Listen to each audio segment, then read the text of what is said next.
In a world that often screams, "You're not enough," constantly reminding you of what you lack and what you need to require next. What if the profound secret to true abundance and deep contentment was already hiding in plain sight? A forgotten Stoic superpower accessible to us all. Are you perhaps tired of the endless chase? That relentless striving for more that so often leaves you feeling empty or unfulfilled? What if a simple, ancient shift in your daily perspective, the profound Stoic art of genuine gratitude, could unlock not just peace, but also begin to naturally attract the very things you truly desire into your life? Forget those complicated formulas for happiness or success. Today, we're unveiling 9 surprisingly simple, yet deeply Stoic, things to be genuinely thankful for every single day. These are like keys, each one capable of transforming your mindset, enriching your experience, and magnetizing true, lasting fulfillment into your life. This isn't just feel-good fluff. My friends, this is life-altering, actionable wisdom. We are, it often seems, living in an age literally overflowing with information, yet simultaneously starved of genuine inner stillness. Every day, we are surrounded by reminders of what we lack, what we don't yet possess, and what we must relentlessly strive harder to attain. In that often exhausting cycle, gratitude, a core virtue of the inner life, can slowly fade into the background. But to a mind trained in Stoic philosophy, gratitude is not just a fleeting emotion, it is a deliberate choice. A way of life. It is the very key that aligns us with the inherent abundance of the universe. When we shift our mindset from scarcity to sufficiency, we fundamentally transform the way we see the world. And as the Stoics knew so well, when our perspective changes, our reality follows. We are no longer beggars pleading for life to be kind, we become grateful receivers. Beware of the myriad gifts that have always been there. Taking just a few moments each day to reflect on both the grand and the ordinary things we can be thankful for is a quiet act of rebellion against the negativity that can flood our society. Whether it's a peaceful morning, a refreshing glass of water, or a warm memory, each one is a reminder that you already have so much. And in those moments, your dreams no longer feel so distant. They begin to move toward you, not from desperate chasing, but as the natural result of deep and enduring gratitude. In this video, I'm going to share with you 9 specific things, both big and small, that we should all be thankful for. Because sometimes, it's through that very gratitude that what we've long wished for finally begins to find its way to us. Let's begin with what underpins all of this. Our first practice, embracing the sheer power of gratitude itself. Have you ever felt like you're perpetually running an endless race, only for the finish line to keep moving further away? Do you open your eyes in the morning and instantly feel overwhelmed by all the things you don't have? The goals you still haven't reached? If so, then perhaps it's time to pause. Take a deep breath and return to something that may seem small, but has the power to transform your entire life. Gratitude. Gratitude, in the Stoic sense, isn't about denying ambition. It doesn't ask you to stop dreaming. On the contrary, gratitude is how you retrain your perception. It's how you learn to see more clearly what's already in front of you. Instead of constantly fixating on what's beyond your control, when you are genuinely grateful, your attention shifts back to the present. You're no longer driven by a sense of lack, but nourished by a sense of enough. And from that centered feeling, a quiet but profound shift begins. When you truly recognize the value of what you already possess, a loyal friend, a roof over your head, a sunny afternoon, you feel a deeper connection to the world. You're no longer a stranger in an indifferent universe, you belong here. And that feeling of belonging becomes the solid ground upon which you can more confidently live out your virtues, integrity, patience, compassion, and courage. Marcus Aurelius, the philosopher king of Rome, opened his his meditations, not with complaints or commands, but with a list of things he was grateful for. Amidst war, rebellion, and plague, he began with appreciation for his parents, teachers, and friends. He understood that only when the soul is anchored in gratitude can a person stand firm in the storm. You don't need to be an emperor to practice this. You just need to pause. Look at your life. What you have today might once have been something you desperately wished for. Thank it. Thank yourself for making it this far. From that foundation, you can keep moving forward, no longer haunted by what you haven't achieved. When you're grateful, you're not just radiating a positive frequency, you're creating the perfect inner environment for good things to grow. You act from a place of fullness, not fear. You make decisions with a clear mind, and when you live that way, the things you truly need will find their way to you, not because you chase them, but because you're ready to receive them. Start now. Close your eyes. Take a deep breath.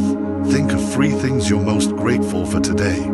Feel them. That is the first gift you give yourself, and the first step toward a life where everything essential finds its way to you. This leads us to our second practice, setting a good, virtuous intention for your day. James Clear, author of Atomic Habits, once shared that his goal wasn't to sell millions of books, but simply to write 2 good pages each day. He poured his energy into the one thing he could control, his own actions today. And it was that commitment, not just ambition, that led to extraordinary success. This mindset reflects the core spirit of Stoicism. While many today set intentions to attract things, Stoics set intentions to live rightly, in harmony with the rational order of the universe. They didn't declare, "Everything I want will come." Instead, they asked, "How should I live today to be worthy of it if it comes?" Or remain at peace if it never does. The Stoic doesn't write goals like, "I will land my dream job." They ask different questions. Can I be more patient? Can I act with integrity, even when no one is watching? Can I stand firm when everything around me shakes? The intention is centered on inner character, because that is the one thing no one, not even fate, can take from you. When you set the right intention, not to get something, but to become someone, you stop being a passive participant in life. You don't need to harness the universe's energy, you walk with it.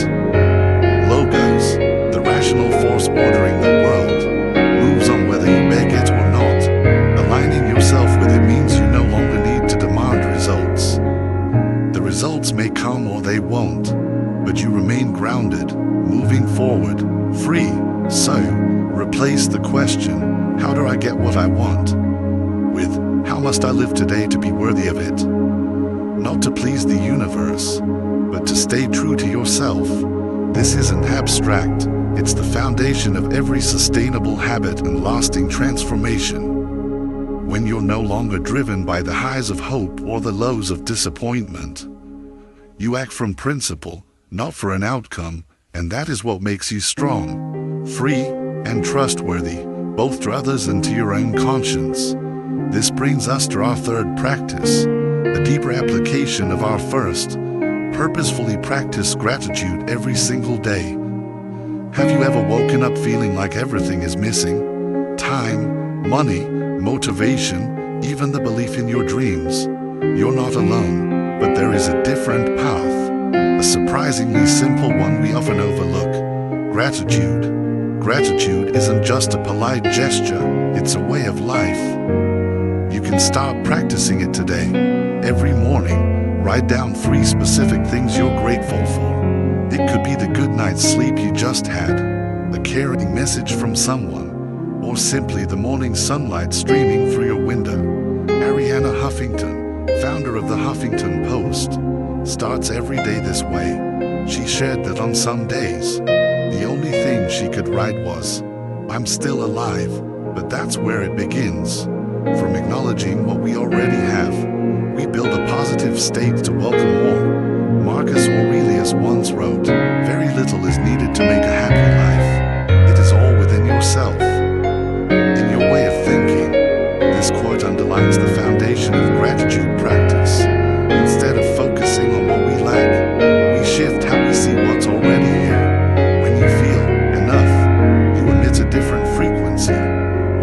contentment and appreciation, and the universe, like a mirror, often reflects that same energy back to you in ways you never expected.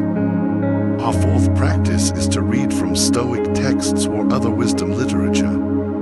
With the moon casting its silvery glow, there exists a ritual that has fortified seekers of wisdom for centuries, the act of reading from profound texts. This is not just a habit, but an immersion, a communion with some of the keenest minds that have ever graced our world. Stoic literature, penned by thinkers like Seneca, Marcus Aurelius, and Epictetus, is a treasure trove of life's secrets, the distilled essence of human experience. Reading him nightly is akin to a philosophical dialogue where timeless wisdom is shared. Imagine sitting across from Seneca as he reminds you, life, if you know how to use it, is long, or peeking into Marcus Aurelius's Meditations and reading. The best revenge is not to be like your enemy. Such insights, reflected upon at night, can shape our actions for days to come. Every night you open these texts, it's as though you're entering a grand, timeless hall where these philosophers await, eager to share their insights and challenge your beliefs. It's an enriching conversation that spans millennia, but it's not about passive consumption. It's an invitation to contemplate, to debate internally, and to mold these insights to fit the unique puzzle of your life. By making this a nightly ritual, you are sculpting your soul, refining your character, and preparing to face life's challenges with grace, poise, and wisdom. Over time, these sojourns into stoicism transform you. No longer are you swayed by life's tempests. Instead, you stand tall, grounded in ancient wisdom, ready to turn every challenge into an opportunity. This leads naturally to our fifth practice: consciously disconnects to powerfully reconnect. In our age of ceaseless notifications and endless streams of content, there emerges the Stoic call to action that's both profound and pertinent, the act of purposeful disconnection to truly reconnect. It's a paradox of our times. We're more connected than ever. Yet a genuine sense of connection often seems elusive. Amidst the barrage of digital noise, we can lose touch with the core of our being, the silent, reflective center. The Stoics, though living in a different era, deeply understood the value of solitude and introspection. They recognized that true clarity doesn't emerge from constant engagement, but from moments of deliberate withdrawal. It's in the quiet spaces between our actions that we find our most profound insights. Imagine a serene lake. Each distraction is a stone thrown in, disturbing its tranquility. By evening, the water can be turbulent, mirroring our minds. Disconnecting is like giving this lake a chance to return to its serene state. This isn't an advocacy for complete detachment from technology, but for intentional disengagement. Perhaps it's turning off your phone an hour before bed, allowing the digital noise to fade and making space for quiet reflection or reading. As you immerse yourself in this act, you begin a deeper journey of reconnection with your innermost thoughts. The rhythm of your breath, the simplicity of existence. The Stoics were champions of this. Marcus Aurelius spoke of retreating into oneself. Seneca extolled the virtues of solitude. They realized that in disconnecting from external distractions, we find an invaluable bridge back to our own inner world.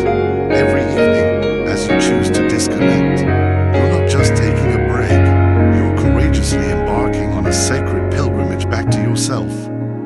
A space of peace, wisdom, and unadulterated joy. In this realization, you find freedom, clarity, and an inexhaustible wellspring of peace. And that brings us to our sixth practice: consciously release what is beyond your control. As night envelops the world, there's a subtle invitation for us all, one the Stoics fervently endorsed: the releasing of things, events, and outcomes beyond our grasp. The core of Stoic philosophy is a deep understanding of control. Clinging to things beyond our control is like trying to catch the wind in a net, futile and frustrating. Consider the might of the universe, its vastness and grandeur, and here we are, on our tiny blue dot, often overwhelmed by circumstances both significant and trivial. Epictetus once elegantly said, "We cannot choose our external circumstances, but we can always choose how we respond to them." In this wisdom lies the path to inner peace. Imagine holding a balloon representing your worries. The tighter you grip, the more it strains. Now, what if you just let it go? Watch it float away on the winds of acceptance. That's the essence of releasing. Every evening, as you wind down, mentally go through the day's events, recognizing where you did your best and identifying what's not in your hands. Maybe it's the outcome of a meeting, a friend's reaction, or the state of the world. By acknowledging and releasing these, you gift yourself tranquility and the freedom to focus where you can genuinely make a difference. This nightly act is therapeutic. It unburdens your soul. With time, this practice morphs from a ritual into a living philosophy. No longer are you swayed by every wind of external change. Instead, you become the eye of the storm, calm, centered, and in harmony. Marcus Aurelius often wrote about the impermanence of things, a poignant reminder of the futility of clinging to what's beyond us. By internalizing this, nights become not just rest for the body, but a sanctuary for the soul, a space where we acknowledge, accept, and let go. As you make this part of your nightly routine, you will find mornings greeting you with renewed vigor, clarity, and unshakable peace, knowing you're in harmony with the natural order of things. In this balance lies the epitome of Stoic wisdom. This leads us to our seventh practice. Turn the philosophy into a habit. Living by Stoicism isn't just reading quotes, it's a process, a daily practice, and one of the simplest yet most powerful steps is to consistently practice gratitude and kindness. When you thank someone for a small favor or wish someone a good day, it's not just politeness, it's a practice in virtue. You don't wait to feel inspired to do good, you choose to do good. And the inspiration follows. How do you remember this? Turn reminders into vivid cues. Tape quotes from Marcus Aurelius or Epictetus by your bed or mirror. These words aren't decorations, they're directions, steering you toward purpose and focus. Just like an athlete stays in top form through daily workouts, the Stoic sharpens their mental strength through morning and evening rituals. In the morning, take a few minutes, breathe deeply, and ask, who am I likely to meet today? How will I respond to things that don't go my way? That's your mental prep. At night, instead of scrolling, open your journal and reflect. Did I live rationally today? Is there something I shouldn't repeat? These short notes are the foundation of discipline. No one becomes calm and strong by accident. They train. You don't need to read dozens of philosophy books at once. Start with one sincere thank you, one small act of virtue, one sticky note with the right words. Little by little, Stoicism will become your rhythm, your way of being, an inseparable part of who you are. Each day, you won't just live, you'll live with direction and strength. And when that happens, everything you truly need will come at the right time, because you'll be ready to receive it. Our eighth reflection is on what to do when adversity comes. What will you do when adversity strikes? You can fight it, blame the situation, blame others, or even blame yourself. But there's another choice, one Stoics have practiced for thousands of years. You can see it as training. Not for complaining, but for building strength. Not to collapse, but to grow steadier. Pause for 6 seconds. Take a deep breath and ask yourself one question. What virtue is this moment giving me the chance to practice? Courage, patience, humility, or calm in the midst of chaos. There are things beyond our control, and we must accept them with dignity. But faith adds another layer. Everything happens for a reason. It's no accident you're facing this challenge. Maybe it's how the universe is shaping you. As fire tests gold, hardship tests the heart. Simone Biles, the world's greatest gymnast, doesn't just train her body, she trains her mind. Every day in her journal, she writes, "Today I focus on courage and discipline." She focuses on the virtues adversity helps her build. And that's exactly what gets her through moments when others would quit. When a door closes, it's not rejection, it's redirection. When you collapse in tears, maybe that's where you finally discover where true strength comes from. And you learn this through gratitude. True gratitude, in its deepest sense, is being thankful even for the uncomfortable, the inconvenient, the people who test you, because it's through them that you get to practice stoicism instead of just reading about it. The room you're in, the loved ones you see, these things may be small, but they are enough.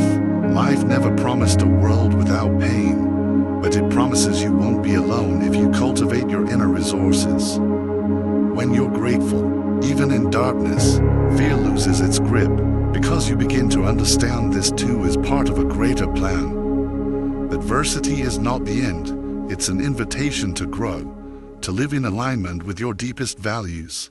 And this brings us to our ninth and final Stoic reflection, the commitment to keep going. Fortified by Amor Fati and Memento Mori. Amor Fati means to love your fate, to embrace everything that happens, whether beautiful or brutal. Memento Mori reminds us that death is never far, and every moment is a gift. Living with both mindsets stops you from panicking about what hasn't happened yet. You'll realize not everything you hope for will arrive on time, but what's meant to come will come, and you'll have the strength to keep going. Have you ever felt exhausted waiting for something, believing if you try hard enough, everything will unfold as planned? But reality doesn't follow your script. The most important thing isn't what the world gives you, it's who you become while waiting. When you choose gratitude, when you keep moving forward even without seeing the light, that is true greatness. In 2015, Oliver Sacks, a brilliant neurologist, learned he was dying of cancer. His reaction wasn't despair. He wrote an essay titled My Own Life, in which he thanked everything, the people he had loved, the things he had learned, even the approaching death. He didn't mourn or fight fate. He embraced it. That is Amor Fati. That is how one stands firm in the storm, not by denying reality, but by accepting it with strength. You may not know where you're going or control the outcome, but you control your next step. You can continue. You can be grateful for what you have, even if what you want hasn't arrived yet. And that gratitude becomes a steady, clear frequency, one that doesn't depend on the outside world. You don't need a limitless universe to believe in tomorrow. You just need to believe you can adapt to whatever tomorrow brings. Don't confuse persistence with stubbornness. Staying strong means moving forward with awareness and acceptance. Every time you choose gratitude, every time you keep going, you are rebuilding yourself. And one day, when you no longer need anything to arrive, you will look back and see everything you needed. You had all along, so keep going, not because you're guaranteed to get what you want, but because you're strong enough to face whatever comes. In that state, you've already won. Life isn't a negotiation, it's a test of attitude. Like a tree whose roots grow deeper after every storm. You don't know what's ahead, but you know you're still alive, still breathing, still have one more chance to be grateful, to love life, and to keep going. Keep going, because continuing in gratitude is already the gift itself. You see, everything we truly need, we already have within us. The things you're chasing are just external tools. According to the Stoics, the only thing that truly holds value is virtue, clarity, integrity, compassion. Gratitude isn't about pleasing the universe, it's about training your perception. It helps you pause, look back, and realize you are already enough. You don't have to wait for everything to fall into place to be happy. You can choose to be happy right now. And then something strange happens. When you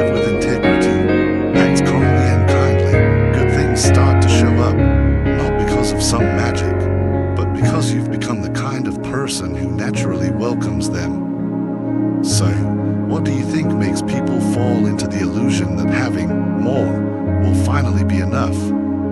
Share your thoughts in the comments. I'd love to read and respond to each of your insights. If you found value in this video, don't forget to like, share, and subscribe so you won't miss upcoming content on Stoic philosophy. And remember, the next video is waiting for you right at the end screen. Click on it. Your journey toward awareness isn't over yet.